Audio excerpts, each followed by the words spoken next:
Don't worry, he's still alive. If you're watching this DVD, then you've probably been fencing a short while, or are considering taking it up. There are 3 weapons: épée, sabre, and probably the best one to begin with, the foil. Try going along to a tournament to get the feel of fencing. There you'll be able to see what kit you'll need and how much it costs, and even try some on for size. You'll be able to look at the weapons, the blades in particular, no two are alike. You'll be able to watch the armourers maintain and build the weapons. And if you're lucky, you might even get to watch some fencing. Fencing's about blade work, but it's also about footwork, and the skill of putting these together to deceive and attack your opponent.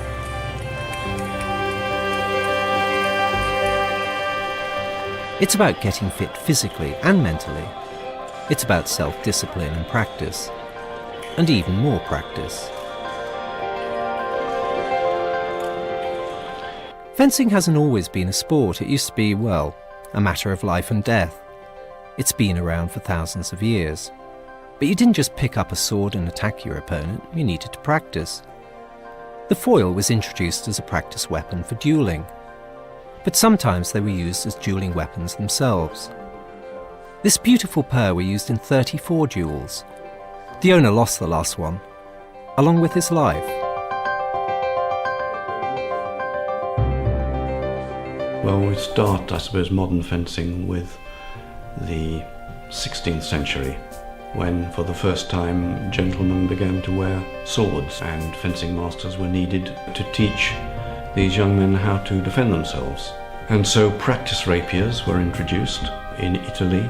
Then we moved to France, because by the mid-17th century the fashion had changed and the rapier had given way to the small sword. And with the introduction of the small sword, a much more dangerous and maneuverable weapon, came the development of the foil, which allowed swordplay to be demonstrated in relative safety, because at the same time the conventions of foil were introduced, and this is before the days of the wire mask. Conventions were much as they are today, that the target was restricted to the torso between the neck and the hips, and the right of way was established, with the attacker having to be parried before a riposte or a counterattack could be made. And these were introduced so that the head was protected, so that people didn't accidentally get an eye poked out. Modern fencing is a safe sport, so long as you show common sense and follow the rules. Begin by joining a club. There you'll be able to enlist in a beginner's course, and after that you'll be able to fence people of similar aptitude to yourself. You'll also be able to get individual coaching. Turn up at the club in loose jeans and trainers, and the club should provide the rest to begin with. But eventually you'll need your own gear, consisting of fencing shoes, long white socks, breeches, a jacket, a glove, a sword of course, and a mask in good condition. Under your jacket, you'll need to wear a stab-resistant vest called a plastron. Swords can break, leaving jagged points, and be dangerous. Women and girls are also required to wear plastic chest protectors. You say you got a bronze medal? No. Everyone's like, wow, so how did you do in your first competition? I got a bronze medal. Really? There was only 3 people? Yeah. When'd you start? After a while, you'll be itching to get into competitions. For these, you'll need a lame, a spun metal vest that fits over your target area. It's connected via a wire to your sword, and is also connected via a spring-tensioned wire to a spool. The spool, in turn, is connected to the scoring lights. As we've said, the lame defines the target. That's the torso of the body, front and back. It excludes the head, arms and legs. Hits to those areas are considered off-target hits and don't score a point. Fencing takes place on a strip or piste 14 metres long by 2 metres wide, with a centre line in the middle. 2 metres back from the centre line is the en-garde line, where you'll start your fights or bouts from. Step off the piste and you lose a point. This is David Stobbs, who qualified as a coach with the British Academy of Fencing. He's going to tell us about the construction of the foil. I'm going to look at the weapon that most beginners will use, foil. This is called a steam weapon because it's non-electric, and we're just quickly going to have a look at the parts that make up the foil and just describe basically the blade. So first thing we do is unscrew the pommel. This is the heavy weight, if you like, that holds the sword together. Then we pull the handle off. This is a French grip. Then we pull off the guard and the pad from inside the guard, and then we're left with the blade itself. Now, starting from the tip of the weapon, there's a protective button. We have the weak part of the blade called the foible, and then as we move down, the blade gets progressively thicker, and this becomes the fort or forte of the weapon, which is the strong part of the blade, not very flexible. Then as we move along, you can see where the blade finishes, and we have the tang. Now you can notice the offset on this tang. If I hold it up like that, it's offset slightly to the left. This blade has been prepared for a right-handed fencer. I'll now quickly put the weapon back together.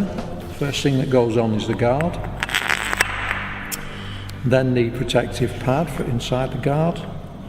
The handle goes along with the set. You notice the handle shape slightly. We'll talk about that later. That slots on there, and then we screw the pommel on the end. This is the thing that holds the weapon together, and there's also a balance weight. So there we have the complete weapon. Quickly running through it again. Safety button, foible, flexible part, forte or fort, strong part of the blade, guard, inside guard pad, handle, and the pommel. That is the most commonly used weapon for beginners. We also have alongside it an electric fencing weapon with a pistol grip. Now your club might start beginners with a pistol grip, so we'll quickly describe this. The pistol grip is loosely based on the old Italian type of grip, which was a long handle with crossbars on it. Now this type of grip is held on by an Allen screw inside, but you grip it as if you were gripping a pistol, like so. Basically, the difference between a steam and a steam weapon and an electric weapon, you've got a groove down the middle of the blade, which the actual wire for the electric button on the end of the blade is housed. Again, it's the same thing. You've got foible, forte, guard, pad, the electric connection where you put your electric lead into, and the pistol grip. The thing about a pistol grip, it makes the weapon point heavy. The balance is slightly different from a French grip. And that basically is the two commonly most used grips in fencing. There are variations on this, which you can see in most fencing catalogues. The grip or handle is shaped to fit your hand, and they come in a number of sizes. Holding the grip correctly can make the difference between a good or a bad fencer.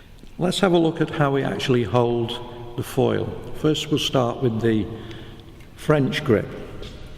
As you can see, it's got a slight curve in the handle. This weapon has been built up for a right-handed person. So I'll actually lay it down on my hand, and then we'll talk about how we actually grip that handle. If I lay it on my fingers like so, my index finger on the second joint goes under the handle. My thumb lies flat on the top of the handle, slightly back from the guard.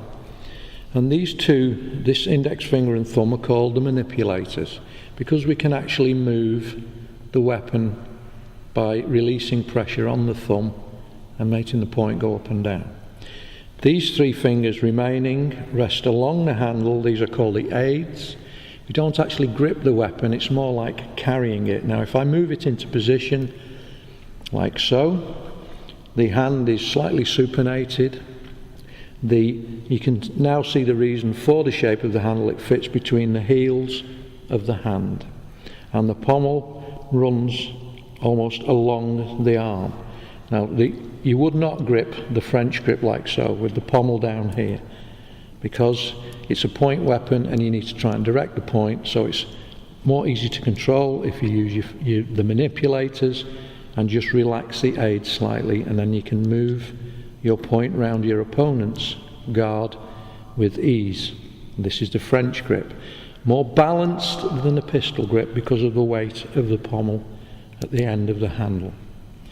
Again, we put our index finger under the handle at the second joint, lay the thumb along the top of the handle around this horn, and the other fingers grip on the actual pistol type piece down here. Now, as you can see, the handle extends through the heel of the hand, just like the French grip used to do. Holding the foil correctly is vitally important. Good fencing involves a relaxed grip that enables tightly controlled and often subtle movements, feints and deceptions to catch your opponent off guard. It's a little like action chess, trying to predict your opponent's response and thinking 2 or 3 moves ahead. So fencing isn't just about skill, it's about tactics too. We'll be looking at those towards the end of this programme, but in the next section, we'll get you starting to fence.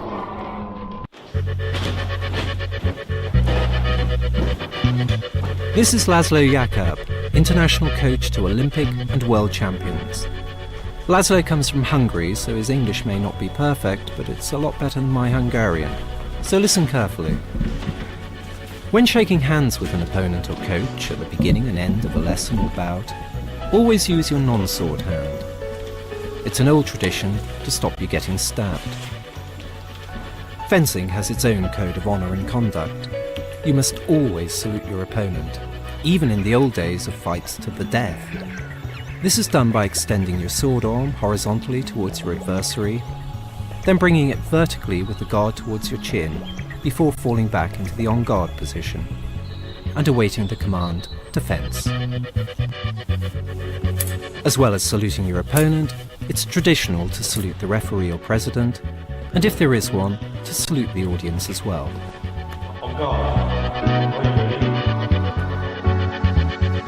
Let's have a look at the on-guard position. Your feet should be a shoulder width apart and at right angles to each other. Your knees should be bent with your weight evenly distributed between them. The elbow of your sword arm should be a hand's width from your torso. The point of your sword threatening your opponent's valid target area. Your other hand should be relaxed, held up and back, and serve as a counterbalance. The elbow of your sword arm should be vertically below your shoulder. Once again, look at the feet, at right angles to each other. This is very important, this on-guard position, for beginners to understand. Obviously, we've got a nice stable platform to launch an attack from. This position provides the less possible target to the opponent. The other hand, is the fence can extend the body as far as it can. It's also very important, the leg and the right pentagon-shaped position between the floor and the legs, and the body is just twisted back as possible.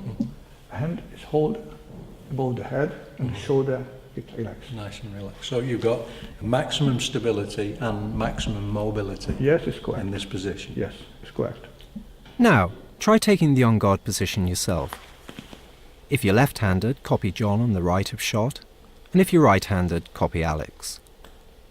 It's imperative to get this right. You should be relaxed with your weight evenly distributed between your feet, as though you're sitting on a bar stool. Get your arm position wrong, and you leave an open area where you can be hit. When you join a fencing club, you'll need to learn the rules or conventions of foil fencing. The most important of these is priority, or right of way. The person attacking first has priority. An attack consists of the straightening of your sword arm with your point threatening your opponent's valid target area. To take priority off your opponent, you must parry, then immediately riposte. Attack, parry, riposte. When making a parry, use the strong part of your blade, the forte, against your opponent's foible before aiming for a specific target area. Laszlo, I'm dressed like a crusader. because this is the most important sections in the targets. So if theoretically divided target area for section, the upper, lower, outer, inner section. Example, if I want to hit you, I can hit this target, because if stand like this, the most reachable target area.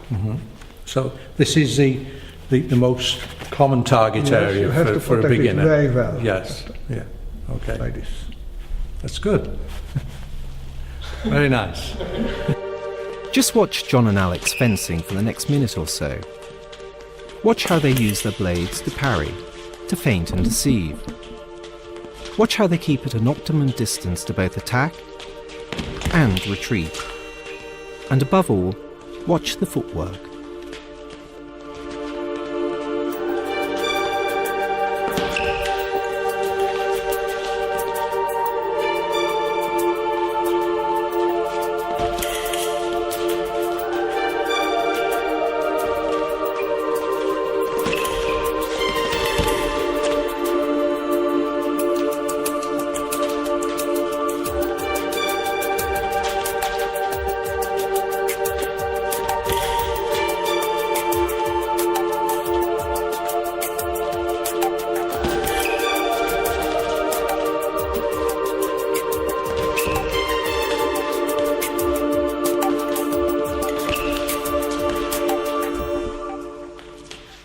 You may think fencing is all about good blade work, but without good footwork, good blade work is fairly pointless.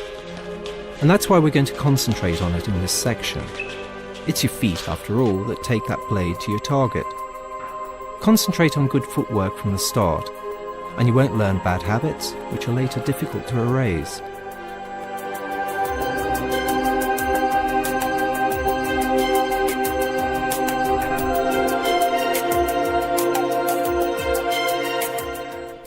Basic footwork consists of steps forward and backwards, jumps or balestras, and lunges.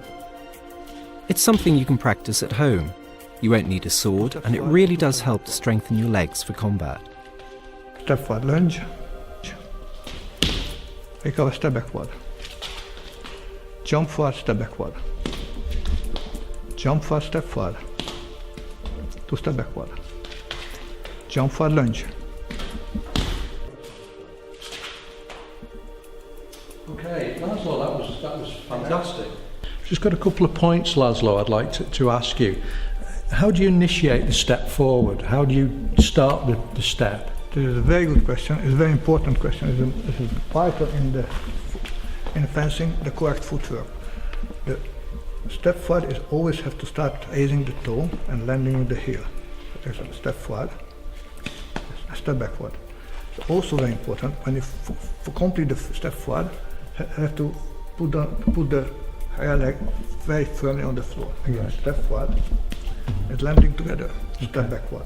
We just see that again. Just make it. Step forward is very important. Step backward, and also in lunge position, start the same as the step forward, raising the toe. Right. Push the heel forward, extend the knees very dynamically. Keep the foot very firmly on the floor. Okay. And recover. So the power for the lunge comes from that snapping of the knee straight. Again, John. It's also very important. Body is upright, don't lean on.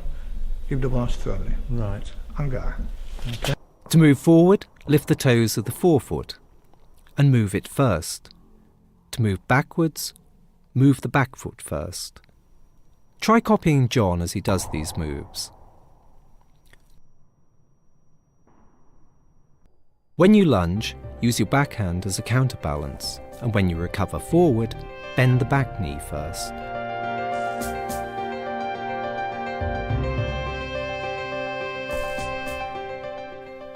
To recover backwards, bend the back knee first again, and this will initiate the move.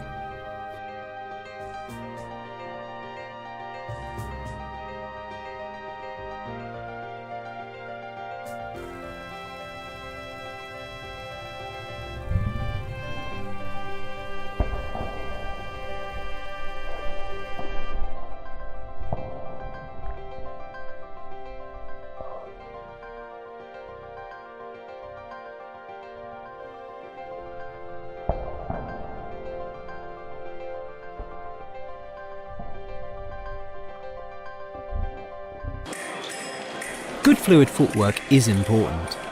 Keeping on the move and suddenly changing direction makes it difficult for your opponent to judge distance.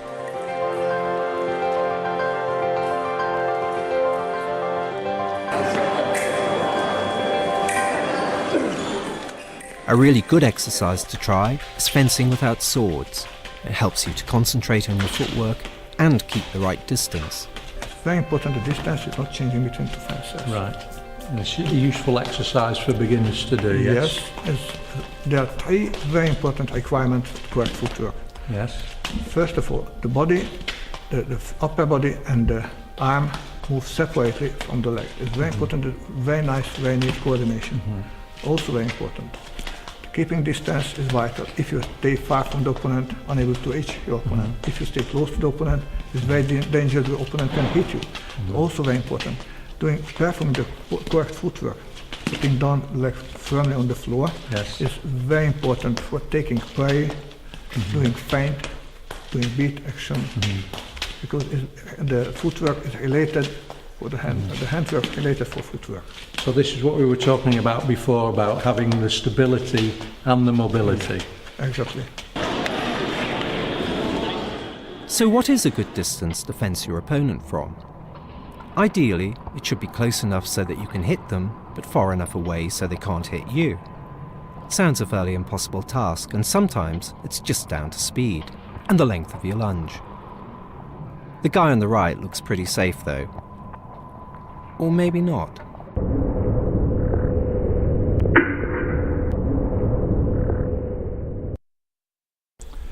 The fencing line is an imaginary line underneath the fencer, which is linked together the fore heel and the fencer's legs. The fencing action has three different distances: short, medium, and long distance. Short distance when the fencer can reach the opponent target with arm, extending arm. John, short distance. Medium distance, step back please. Medium distance when the fencer is the opponent target with lunge. To the medium distance, angar. Long distance, step backward. When the fencer can reach the opponent target with compound footwork action, a step forward lunge. It is angar. So at close distance, you just need to extend your arm to hit your opponent. At medium distance, you need to lunge. Extend the arm, lunge. It's as though your wrist is pulling your ankle through an invisible piece of string. At longer distance, you need to do a step lunge. Step, extend the arm, extend the foot,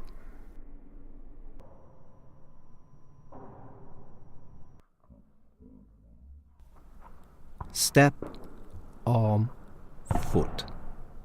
Let's have a look at that again. Note how John drops his backhand to give himself momentum.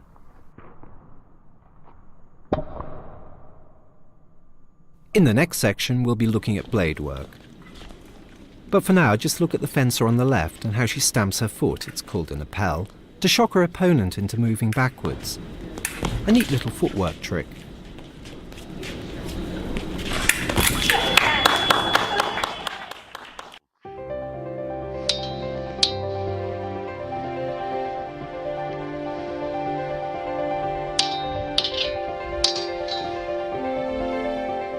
Fencing used to be a matter of life or death, so it's hardly surprising that blade work is, well, quite complex. It consists of guard positions, transportations, parries, disengages, counter-disengages, cutovers, feints, ripostes, beats, glides, and more. In this section, we'll just be looking at changes of engagement, guard positions, in veto positions, and parries. And we'll be looking at how we move the blade from one position to another, called transportations. How we make these is vitally important. You'll need to keep practicing them until they become second nature, and you find yourself dreaming about them in your sleep.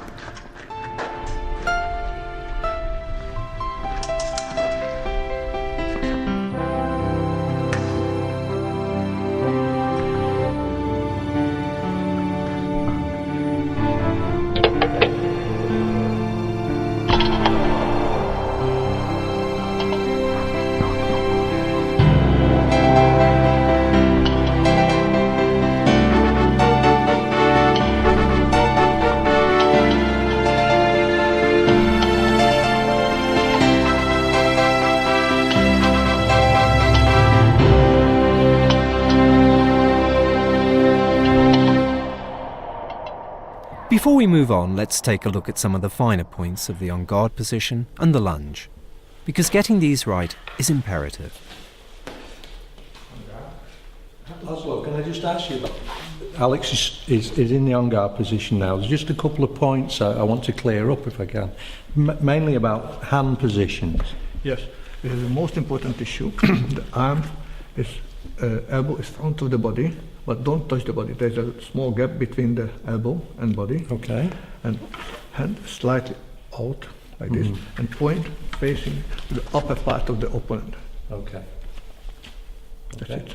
That's The right. left, the non-weapon arm, this is above the head, and take it relaxed, but never allow to cover the target. Right. Yeah, Right. And the body nicely balanced between the knees. Yeah. Body is upright position, Yeah. evenly, the balance evenly distributed by both legs.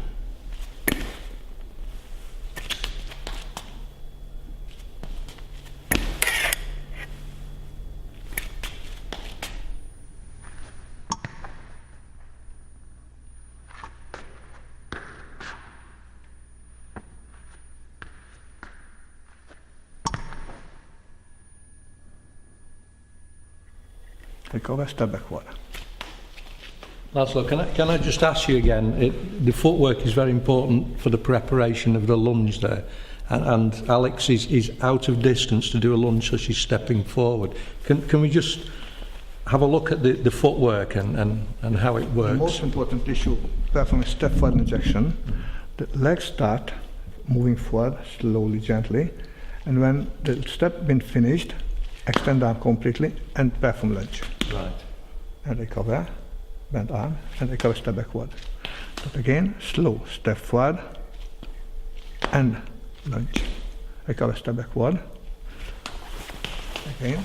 So we have a nice natural progression and acceleration through the step and the lunge. This is very important. The most important element of this action Is the arm going? complete Yeah. step, extend arm, again. Okay. Yes. Good, recover, step backward. All together, accelerate it. Recover, step backward. Changing the rhythm, a slow step, then a fast lunge, can catch your opponent unawares. That's good. When you lower your backhand, don't sweep it out and do keep your palm up.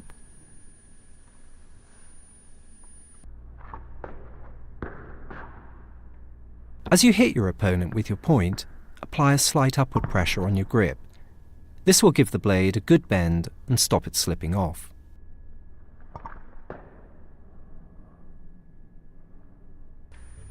By straightening your sword arm towards your opponent, you're establishing right of way.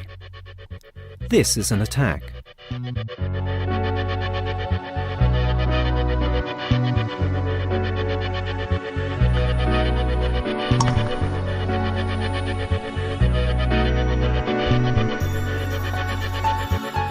This is an attack, followed by a straight thrust.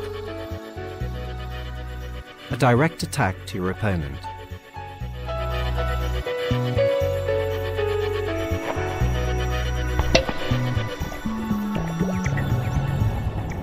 This is an attack. John has his sword arm in line towards his opponent. He has priority.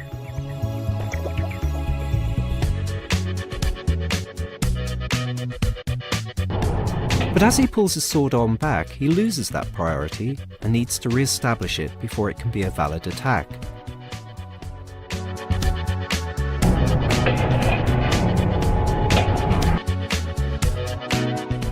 This is another form of attack, a change of engagement called a disengage.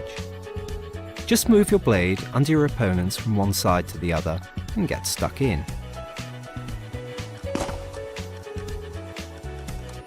You're effectively moving your blade from a closed line into an open line, so you can attack.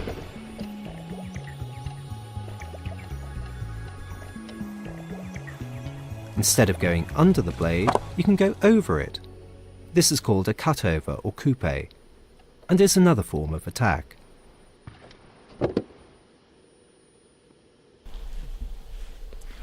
Now we're doing disengage action and cut over.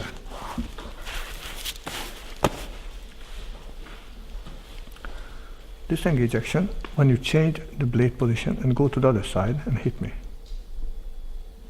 Yes. Anga. Again. Yes. Good. If you go over the top, it's called cut over. Anga. Again. Hey Laszlo, can I just ask you, why do we use a disengage when we can go straight towards the target? Yes. There are two reasons why we should do disengage. Sometimes the target is not covered properly, not open properly, so not difficult to reach it. Sometimes that's the reason why you have to do disengage. The other thing, when opponent try to seek contact on your blade, you have to avoid it. Example, I would like to perform the cut engage action. If I approach to your blade, disengage, that's it. Very good, again. Very good. Can we show that in a left and right-handed situation, Laszlo? The same thing when a fencer tries to take the blade? Yes, right hand situation a bit more tricky. John, would you please come over here? Because in left and right hand situation, one side is definitely been covered. John, please. Stand on. You see, in John standing in this position, Alex has no way to reach him. She has to go around the blade and perform the action. Very good. Again.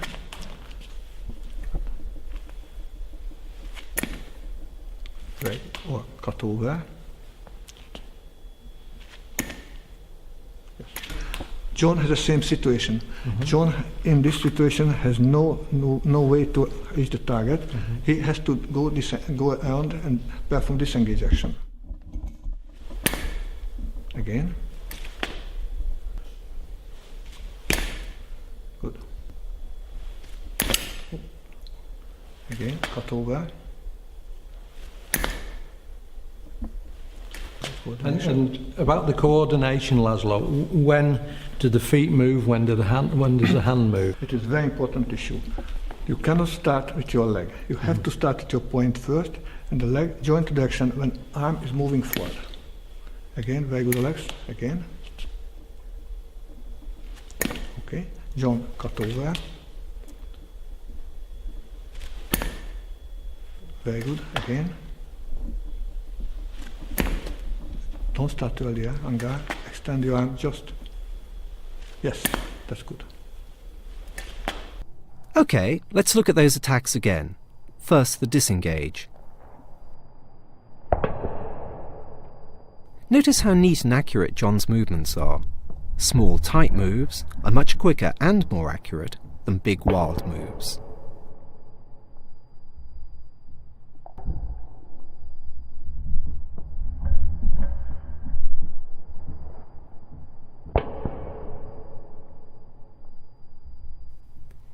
Now let's look at the cutover.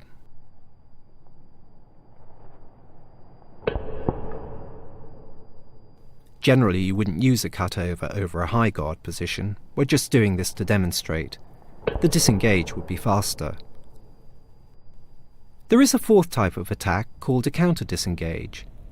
As your opponent disengages, you make a circular movement around their blade to bring you back into the open line. This circular or counter disengage is used as an attack, but the circular motion can also be used to parry your opponent's blade on their attack before riposting. At your club, you'll learn the four basic attacks: the straight thrust, the disengage, the circular counter disengage, and the cutover. When an opponent attacks you, you parry, and are essentially moving from one guard position into another. There are 9 guard positions altogether, though you don't have to learn them all yet, just the main 4. The first is called prime. In the old days, it was used to stab your opponent in the foot. The second, a favoured position, is called second. The palm is pointing downwards.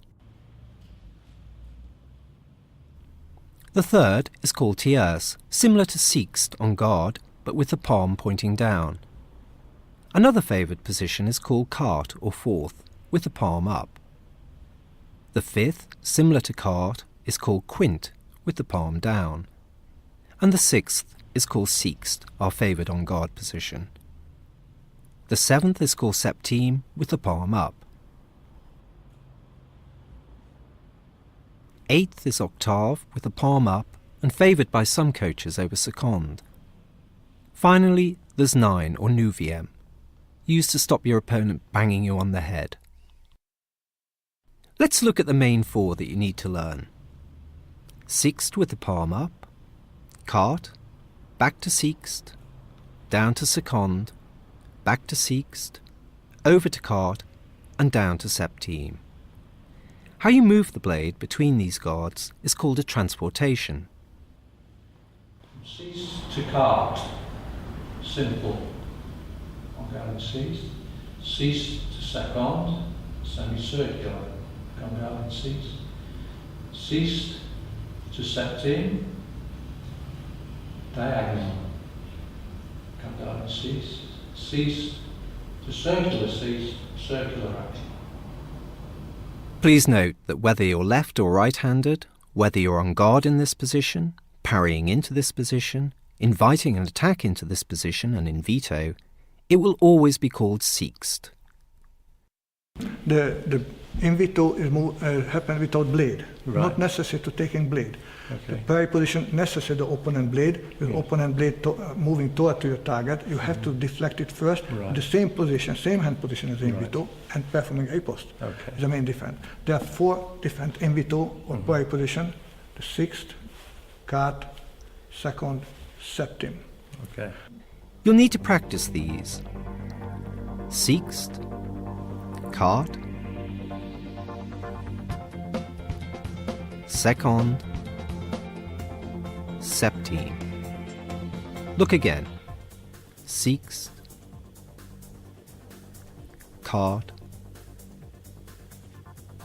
seconde, and then septime.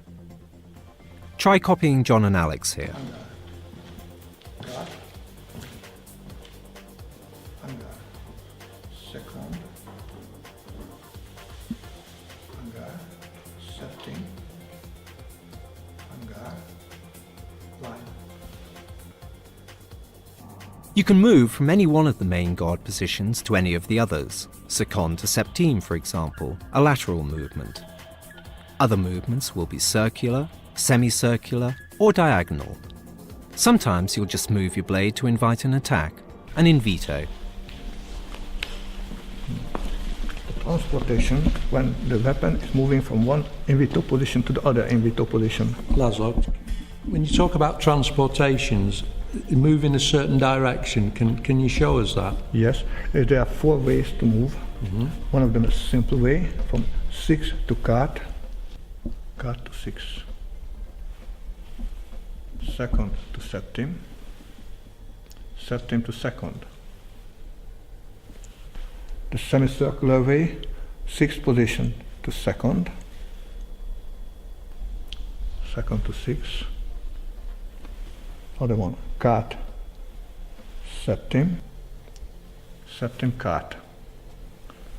Diagonal way, 6 to septime, septime to 6.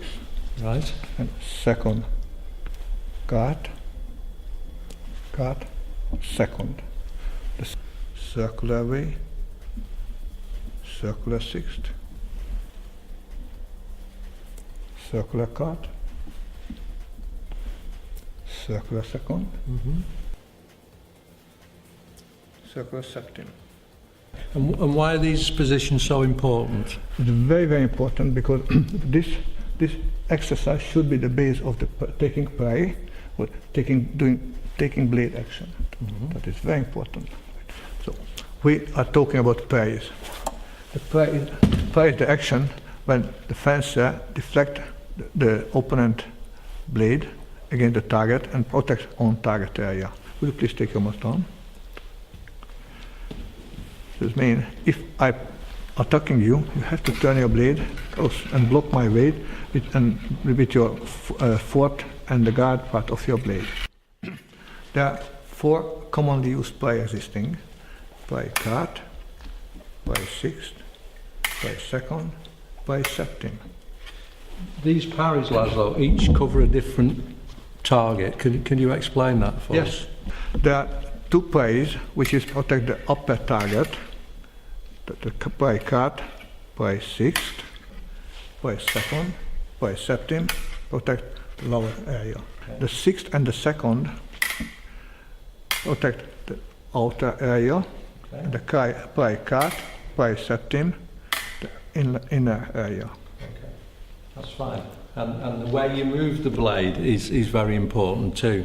Yes, it's very important because you have to take the ply in the latest moment as you can. Mm-hmm. So opponent attacking you have to take ply at the very, very latest moment. If you move earlier, opponent can do disengage. It's very important to don't take ply earlier, just in the last minute when the partner has no chance to do anything else. And the way of the taking ply is similar what we learned in the transportation. Mm-hmm. There's simple way if you move cross from 6 to card to 6. Or from second to septim, septim second. This ply called simple ply. If moved on, ply second, ply sixth is a semicircular or card, septim, card is semicircular. And 6 to septim, diagonal ply or card, second card, diagonal. Or circular one, ply sixth, circular sixth, second, circular second ply, card, circular card, septim, circular septim. Okay, so there's 4 ways of moving it: simple, diagonal, semicircular, and circular. That's correct. That's right. Don't worry if you didn't get your head around all of that. The last 6 minutes are probably the most difficult section of the whole DVD. Go back and have a look again. Dip into it over the next few weeks and practice the moves at your club. Soon, it will all start to come together.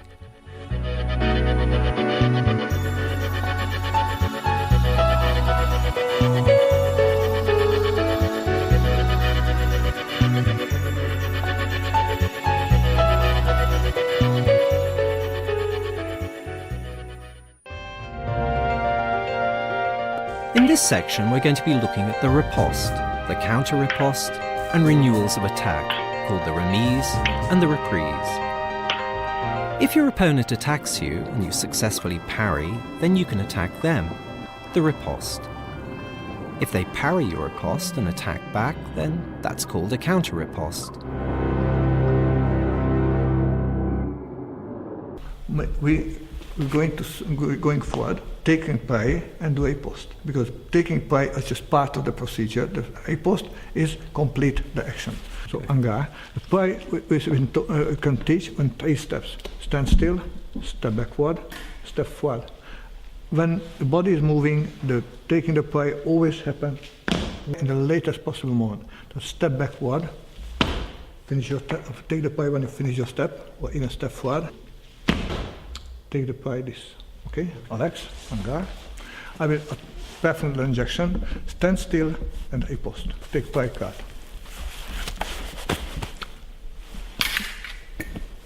Yes, good. Next time, step backward and lunge riposte. Hop. Very good. That is direct riposte. Step forward. Be careful, you have to take the ply when you finish your step. Step forward and the ply and riposte. Step backward, step forward again, and the ply riposte. Angar, come forward, come forward. If I'm attacking you and take ply sixth, step back with ply sixth, you go underneath, there's a direct way. If you go up, it's indirect. She performed the action up, sixth, it's indirect way because it blocked my way. Okay. Again, direct way. Because you have to go straight away, is a direct. So, direct and indirect, there's a difference. Yes, it's a very important issue. When same-handed fencer, example, Alex, myself, we are both right-handed. The direct way after the play sixth, under my arm, go to the flank. It's a direct way. Okay. And with a left and right-handed fencer, is it different? No, left-handed fencers, left-handed, right-handed fencer situation totally different. The direct, indirect way. John, would you please swap with Alex? Come here. For example, John, when he takes play sixth, the direct way straight to the chest. But if he takes play cut, direct way go under my arm to the flank. Okay, we show it first. Just stand still, take play sixth and a post. Good. Again, you take play cut and a post down. There is a right way when the two blades not cross each other. Step backward with play and lunge. Good. Play sixth and a post. Okay, and just ask you about the stepping forward and stepping backward to give the fencer more time. Yes, it's very important when fencer move with the play, moving backward, gain more time to anticipate what the opponent action will be, and which play have to take. Step forward with John. Next time, step back with the play, and lunge repost. You're just doing direct action to the right card, stand still, right card, repost. Next time, step backward. He has much more time to react which play have to take. Okay. Step forward. And the play, yes. It's very important, step backward. Have to hold your hand as much as you can, step forward, and the play now. In this situation, mostly anticipation. What I'm going to do is like a second intention. Step forward, play and a post. Okay. The most important issue, the play is taken the last moment of the step.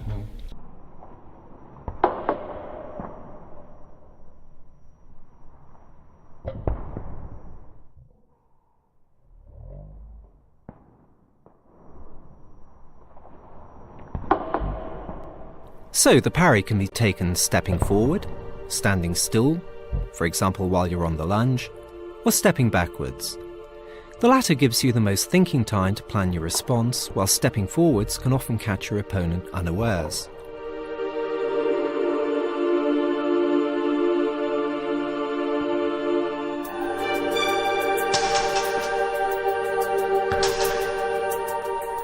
Watch the following sequence as John and Alex perform variations on a similar set of moves. Alex will attack. John will parry with circular sixth and riposte. Alex will parry cart and counter riposte either directly to John's flank or indirectly to his chest. When you're doing a circular parry, always do it so that the circular motion takes your opponent's blade away from your body.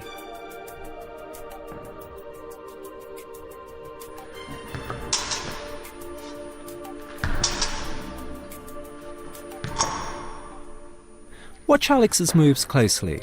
When you get to the end of this music sequence, pause the DVD. Close your eyes and try and visualize those moves. Then practice them without a sword against an invisible adversary.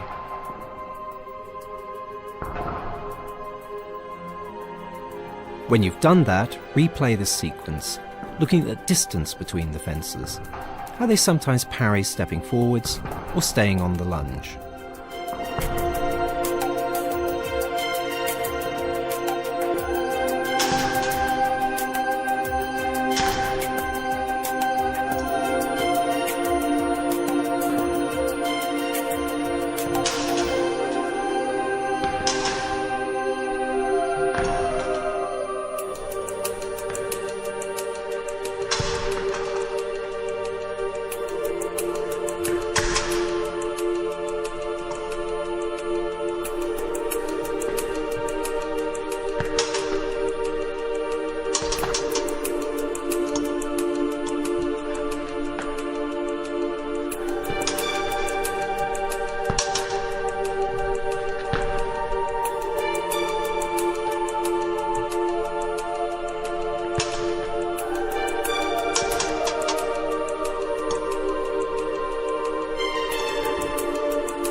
Laszlo, we've just seen a series of moves, parry, riposte, counter riposte.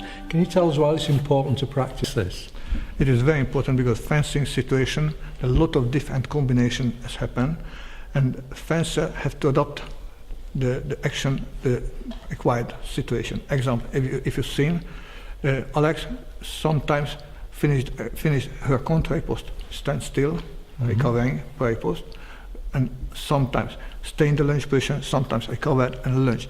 But at the end of the day, every single action ending like this: attack, riposte, counter riposte is the most important element of fencing. They are not enough to practice. So it's a case of every time you get the opportunity, practice to get this, the timings and also in different play, because we see just only one combination, but there are a lot of different play, a lot of different feint action, beat attack, so numerous combination is available. Yeah. So really, if you've just started fencing, these are the perhaps simplest actions to practice. It's a basic exercise, but after later on the number of the combinations getting bigger, and the variation is even bigger than this. Now we're doing a new attack and remise. What the difference between two actions? The both action has a similar moment. I will take prey as your opponent, but I fail to do a post. You have right to renew the attack, renew your attack and make another attack against my hesitation. So what we have to do, have to make a lunge. I will take prey card, but moving back. I don't do a post. You have to come forward with, I cover forward with, and disengage, lunge again. Okay? So, lunge, I'm taking prey, recover forward, disengage, lunge. Okay, I cover, step backward, very good, a little bit quicker. Oh, and yes, I cover. It will drain your attack. The remise, I don't step back with the prey and stand still. You have to stay in the lunge position, just extend your arm to the other side. Very good. Anga. Okay, Laszlo, because the opponent didn't riposte and gives us time to replace the point almost immediately. Yes. It is very important. If, as we learned before, the foil is conventional weapon, is main.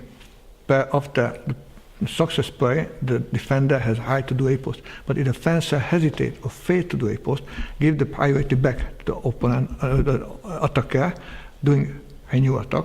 Or if the distance short, just remise, making remise. So it must be immediately after the original without attack. hesitation. Yeah. If the defender hesitates, the attacker has no right to hesitate, have to renew the attack immediately before the defender wake up. So if you have got a sleepy opponent who parries but fails to riposte, they lose the right of way, and you can renew your attack.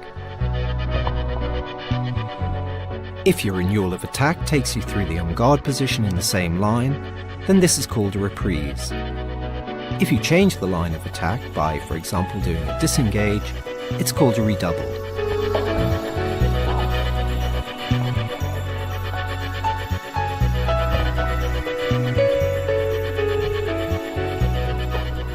A renewal of attack in which you stay on the lunge, for example, is called a remise. And if you change the line, it's a redouble again. You should practice these, they are important. In the next chapter, we'll be looking at more complex blade work.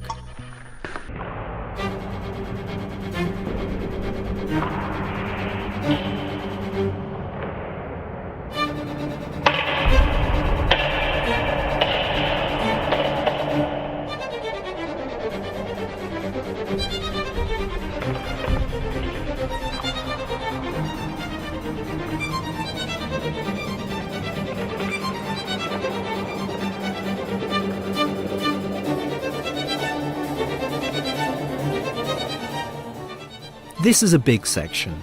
Don't try and take it all in at once. Use it as a reference. Dip into it as your fencing develops. We're going to be looking at feints. We're going to be looking at attacks on your opponent's blade, such as the beat and the glide. And we're going to be looking at tactics, or how to get the edge over your opponent. Fencing is ultimately a mind game. How we fence tends to reflect our personality. The gentleman on the right, by the way, is Jeff Kai. our producer, who's been ranked in the top 50 in the UK. See how his passion and energy come across in his fencing. Not too sure about the socks though.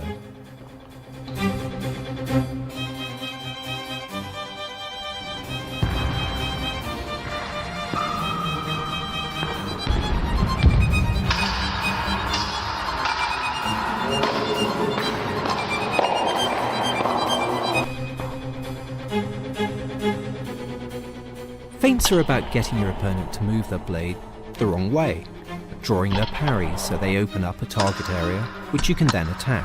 Simple, really.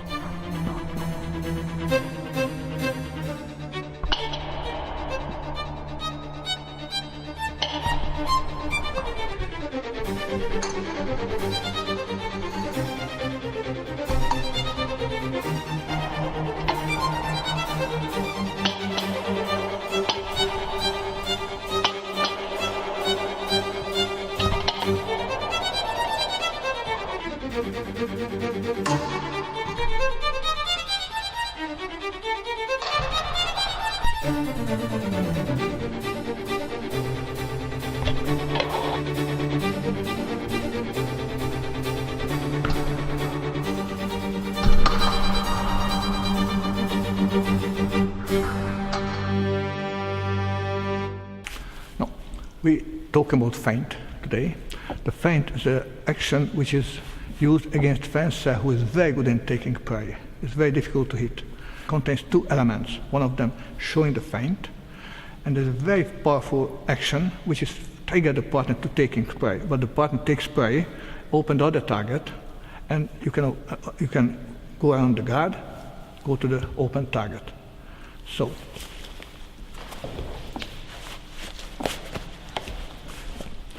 show me the feint. If I take a prey, disengage and hit. Very good.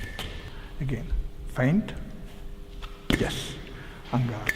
It's very important. You have to turn around the guard first. Don't start with your leg first. Show it again. 1 and 2. Yes. Very good. If you turn around one prey, it's single feint. If you turn around two preys, it's called double feint. So look, show the feint first. Show me the feint. I will take my first prey, second prey, and hit. It's double prey. Again, 1, 3. Very good. Anga. That's good. When you go around simple prey, it's called simple feint. But if I take a circular prey, diagonal prey, it's circular feint. Look, I'm standing in second invitation. When you show the feint, if I take a prey card, go around, circular feint. Show the feint. Yes, very good. Again, 1, 2. That's good. Anga. Well, I take sixth, show the feint down. Yes. Again.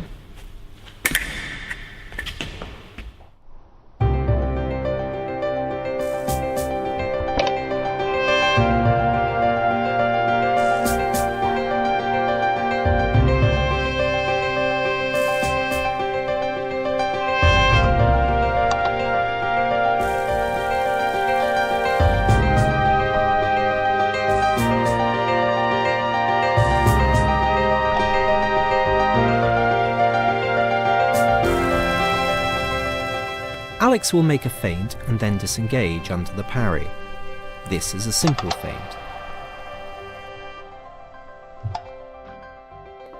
A double feint is also known as a 1-2, for obvious reasons.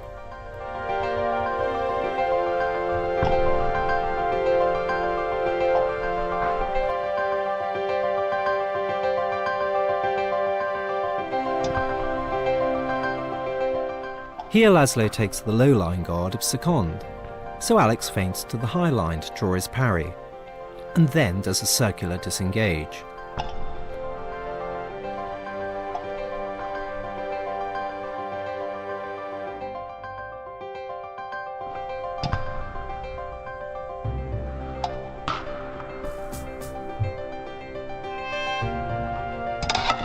If Laszlo takes a high line guard of 6, then Alex can feint to the low line, and then do a semicircular disengage to the high line. So, feints need not be just from one side to the other. They can move from the low to the high line or vice versa. You can even do a 1-2 from low to high, back to low.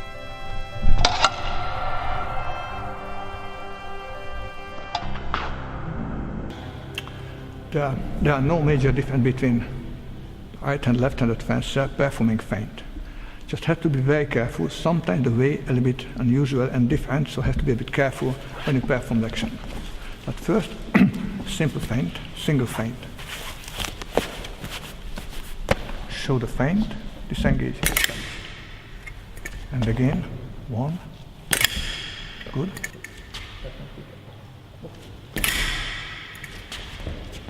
Semicircular, show the feint, and good. And again, 1, 2, good. Down, up. Very good. Okay. Double feint. When you show double feint, you have to start with your hand, show the feint, have to wait my first play. When I take the play, show the second feint, I will take second play, disengage lunge. Leg just just with the hit. Accelerate carefully. Feint, 1, 2. Very good. Don't fall down again. Down, up, down. Wait with your leg. 1, 1. Yes. Very good. When we do action, big distance, step forward distance, always the arm first. As the first, extend your arm, not completely. Finish your step, wait, play, disengage, lunge.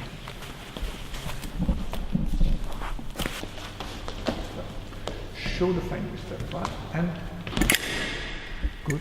Again.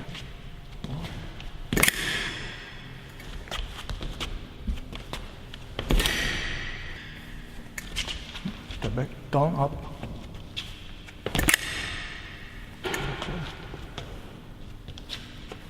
Very good. Good.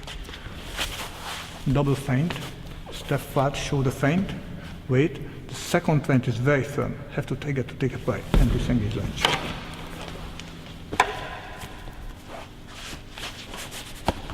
Show the feint. Wait. 1, 2. Very good. Again. Feint. Okay. Down, up, down. Good.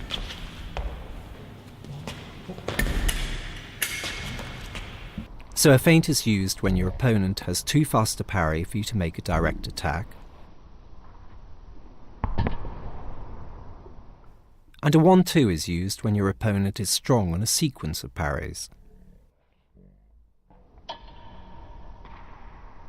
Always make sure that your feint feels like a real attack, and your disengage should happen at the last possible moment. You can use the feint as a riposte. So when you take a play, you have to show the feint to the opponent target and have to wait when the partner reacts with the play and have to perform the lunge action. Very important, you have to wait with your leg. Two very important move action. 1, 2. The leg just off there, join to the action when you avoid the partner play. I doing attack, you take step back with play, wait, show the feint to the target. That's good. Again.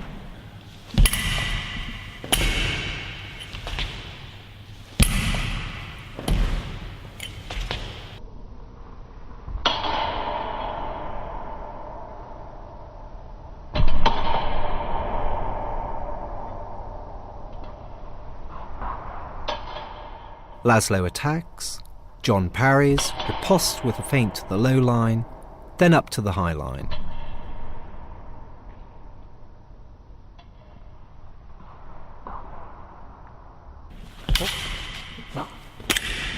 Okay, a little bit faster. Now don't worry if you're not quite up to this standard yet. Practice and you'll get there. And even professors have their off days.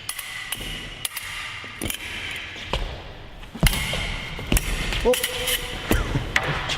That's sorry. Oh, we're not disciplined enough. Now let's look at attacks on the blade. When opponent standing in line position has priority. The fencer who want to do something against this have to engage the blade, have to touch the blade or beat the blade.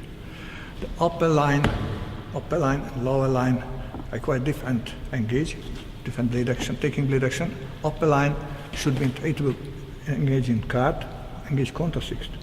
The lower line should try to be the most common thing, the second. The very important thing, you have to find contact to blade first. The blade, slide on it, and before I hit the bottom part of the blade, have to extend it and the leg join to the action in the last minute. When the opponent blade is firm, you have to use engage. The opponent hold the blade not too firmly, you can do beat it. We're doing engage action, engage in card. What I have to do, touch my blade gently, slide on it, lunge.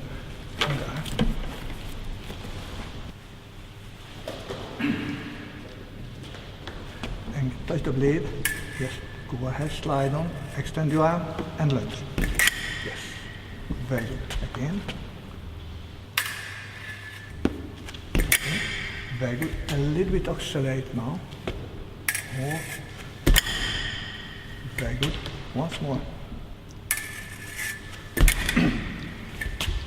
Step back.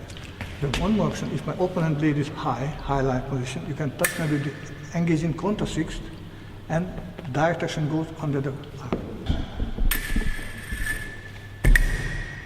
Again. Slide forward on the blade.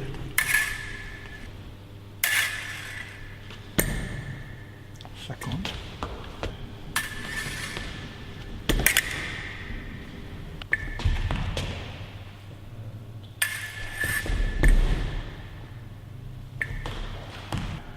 As you know, left and right hand combination always a bit tricky.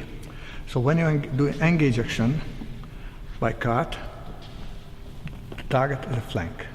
If you go sixth, engage target to the chest. So first engage my blade, touch my blade with card, after go underneath my arm, go straight to my flank. And be careful, we have to avoid my arm because it's really dangerous because we're off target. So have to wait with your leg, give more time enough to the arm. Touch my blade first, slide forward, and that's good. Again, slightly accelerate a little bit. Once more. Very good. If you engage my blade with counter sixth, the target is the chest. Engage in counter sixth. Good. Okay, wait, once more. Wait. Right. Second, same way as usual. Engage second. Good. Okay. Wait. Don't start immediately. Slide on my blade. Okay. Slide on the blade. Yes. Step backward. Step backward. But same situation the same. You have to engage my blade as far as you can. It's a step forward off there. And look.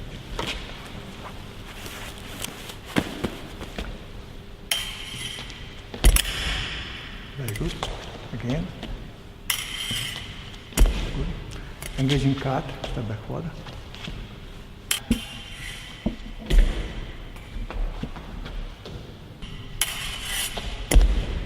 Good. Once more, step back. No, don't start immediately. Wait. You have to hold the contact with the blade. Don't release too early. Like hold. Second, go back.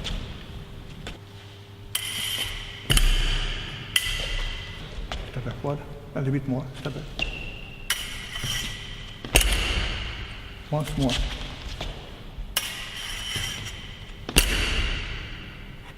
Okay. We've shown you an awful lot of left-right-handed combinations in this DVD because, well, they're terribly important. Left-handers are far more experienced at fencing right-handers than the other way round. But don't forget, these moves work both ways. Now back to some right-handed fencing. When opponent blade is not so firm, opponent hold the blade a bit more relaxed. You can use beat attack.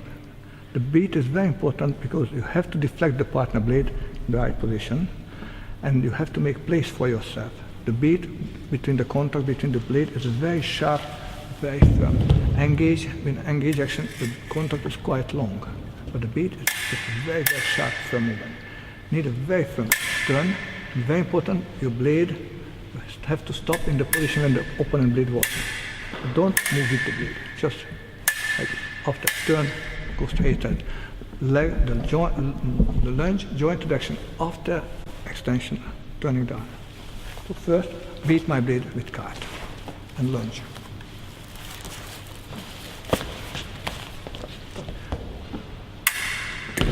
Very good. Again. Yes, very good. Once more.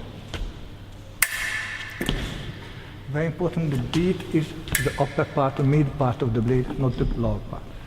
If the line is down, you have to use beat second. Okay.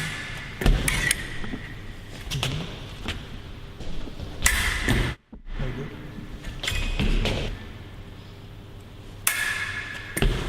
Very good. When we do step forward injection, the tempo and timing different. You remember when we did the engage, we have to start the blade first. No, it's not. You have to step forward first, and when you finish your step, so important the finishing step, have to perform the beat. And down, okay? So, step forward and beat. I got a step backward.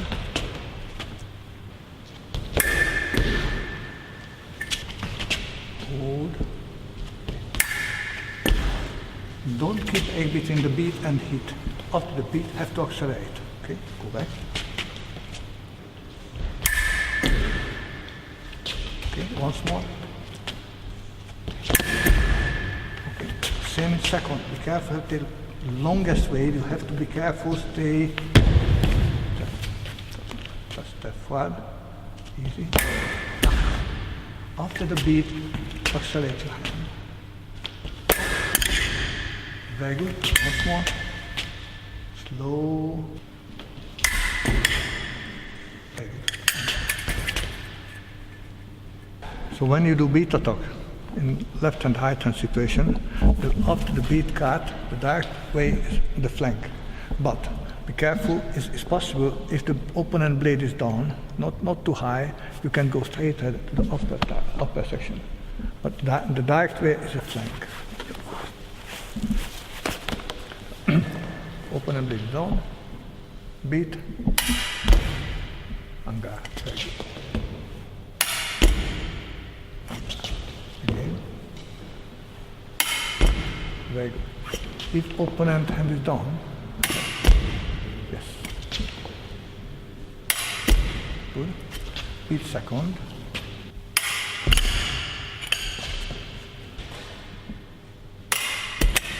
Very good. Step backward. Step backward, start step forward, and beat, finishing step. Don't keep between the beat and lunge. Speed up, go back. Start slow and accelerate again. Yes, that's good. Step back.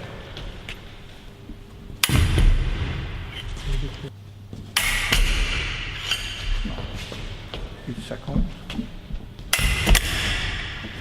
Step back. Once more, step back.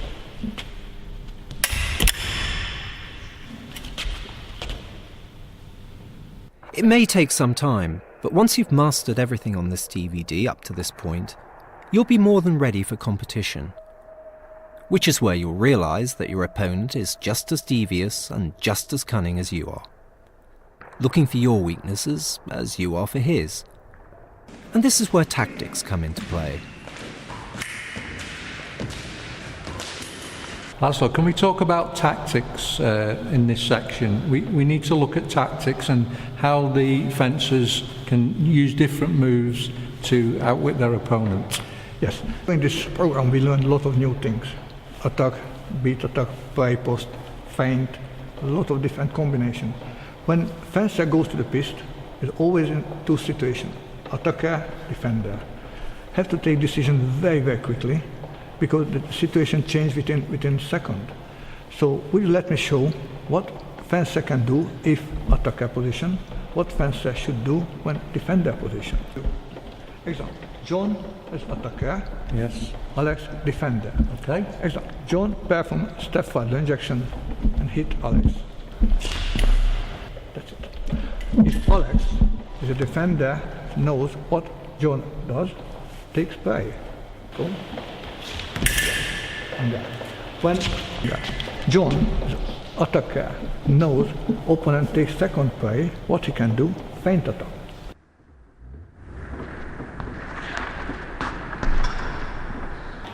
Is there any more situations, Laszlo, we need to look at? Yes, unfortunately, there are a lot of combination, and the life is not so easy like what we showed it. Because many times, the defender doesn't take play, immediately does counter-attack, and make the other fencer life more difficult. Example, if John start moving forward and attack Alex just does counter-attack. Instead of taking prey. Yes. But if John knows Alex always does counter-attack, he can do second intention, that move forward with the blade, waiting Alex action, and takes prey. Let's go.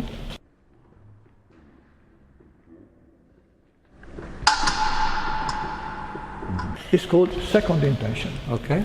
But Alex knows very well John operates with second intention. She can do feint counter-attack. When John moves forward, show the feint, John takes prey card and disengage, lunge, counter-attack. Feint counter-attack. Okay, it doesn't work, start again. I told you not so easy. Okay, Angar, John step forward, feint counter-attack. So the last action is a counter time, is the top of the fencing. When John takes half step forward, Alex start move forward with the feint, lunge counter-attack. That's it. Okay, one more together.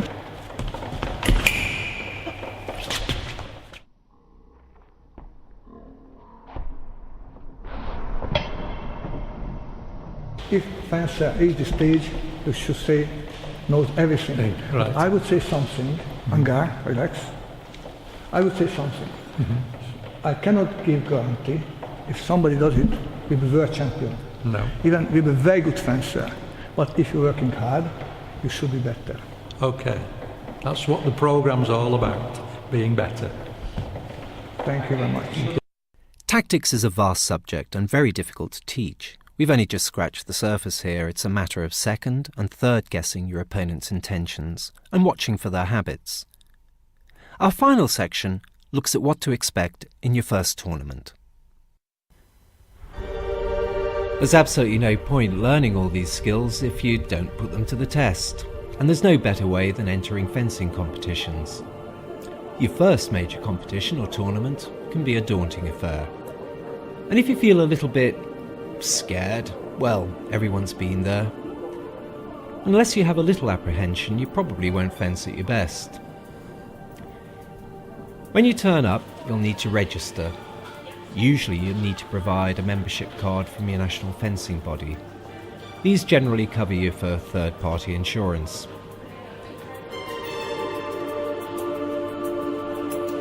Once you're registered, you'll need to find somewhere to dump your gear and get changed. Not to put too fine a point on it, fencing's a fairly sweaty sport, so take plenty of spare t-shirts and keep warm between bouts. Take plenty to drink and have some high-energy snacks at the ready. Next, get warmed up and practice with colleagues or your coach. Focus your mind and get into the zone. Enjoy the experience and learn from it. As we said at the beginning of this DVD, tournaments are a great opportunity to look at gear.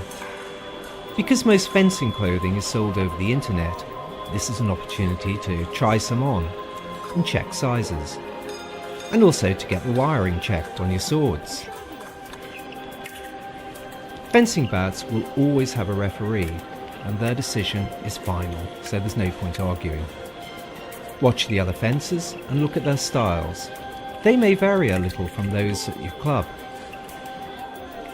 You usually have 2 rounds of pools which you'll be slotted according to your ranking in pools.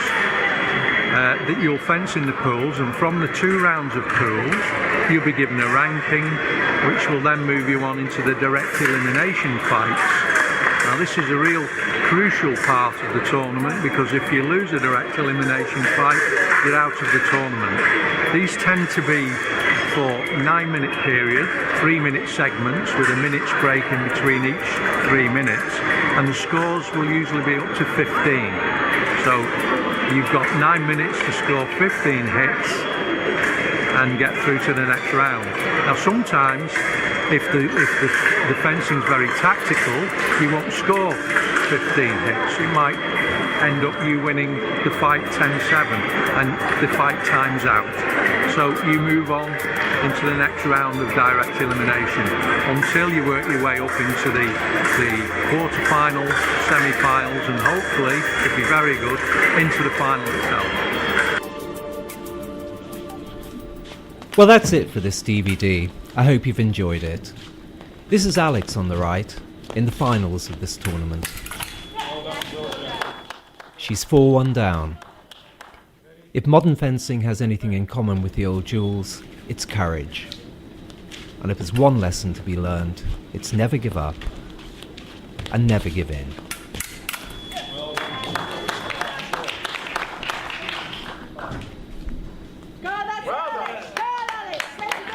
Because in the end, you can turn it round and you can win.